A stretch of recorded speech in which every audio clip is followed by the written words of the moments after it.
tuto, vous trouverez une binaire, un thermomètre, un glaçon et même des câbles. Alors oui, on est encore confiné, mais ça doit pas nous empêcher de penser aux escape games, voire de créer des énigmes chez vous. On vous propose donc un tuto pour créer une sorte de mécanisme qui va vous permettre de relever la température, puis de la convertir en nombre binaire.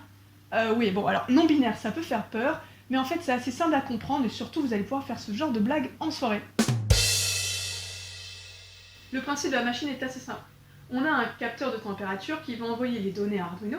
Arduino va les convertir en nombres binaires, c'est-à-dire sous forme de 1 et de 0. On va donc allumer ou éteindre certaines LED.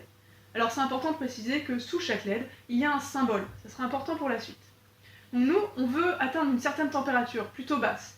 On va donc utiliser un glaçon pour faire descendre la température et quand on arrive à la bonne valeur, on va activer la phase 2. Alors la phase 2, toutes les LED s'agitent, mais l'une en particulier va clignoter plus intensément. C'est en fait pour pointer l'un des symboles. Donc voilà, vous me voyez venir avec l'énigme, c'est assez simple. On va donc passer à la fabrication, mais si vous voulez plus d'informations, n'hésitez pas à lire l'article sur expérienceimmersive.fr. On câble d'abord le capteur de température. Il y a les sorties ground et VIN qui sont à brancher sur le ground et l'alimentation de 3 volts d'Arduino. Mais vous avez aussi les broches SCL et SDA. SCL c'est le serial clock et SDA c'est pour la transmission des autres données. Donc SDA se branche sur la broche A4 et SCL sur la broche A5. Il faudra aussi câbler les sorties SCL et SDA de l'écran OLED sur d'autres pins A4 et A5 comme ici. Et enfin les LED. Nous allons utiliser les broches de 12 à 7. Un joli accéléré pour vous épargner ça. Et voilà, c'est presque fini. Passons à la fabrication de la boîte. Comme je suis confinée, j'ai fait évidemment avec les moyens du bord, c'est-à-dire une bonne vieille boîte en carton, un moule à glaçons carré, de la peinture à figurines, de la colle et bien sûr le bon vieux cutter. Cette boîte n'est pas le plus important. Je vous laisse donc vous amuser comme vous le souhaitez, vous pouvez même en faire une activité avec vos enfants si vous voulez. Et quand la boîte est enfin prête, on va pouvoir coder tout ça. On commence par inclure les librairies adaptées. On déclare les variables pour les numéros de pin de nos LED.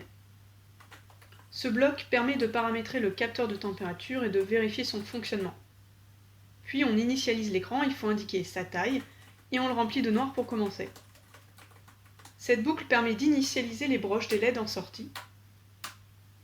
Ce bloc est un peu plus complexe. Je détaille la procédure sur le site Expérience Immersive, mais ici en gros, on joue avec les divisions et les modulos pour transformer la température en nombre binaire. On travaille sur 68 bits, ça évite d'avoir un code trop lourd. Donc selon si le résultat est un 1 ou un 0, la LED va être allumée ou éteinte. On écoute ensuite à l'aide d'une condition le résultat de la température et en fonction de celle-ci, on affiche un message ou un autre sur l'écran. Vous pouvez faire ce que vous voulez. Et quand on capte la bonne température, on peut passer à la fameuse phase 2. Cette partie du code permet de définir le comportement des LED. Et il clignote différemment maintenant et montre un symbole particulier. Vous vous souvenez avec la LED qui clignote plus vite. Alors cette petite fonction va nous permettre de retourner le nombre correspondant à la température.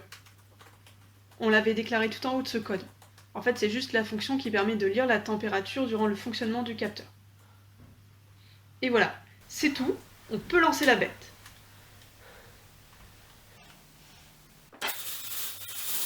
Et ben bravo, vous avez fait une énigme en carton.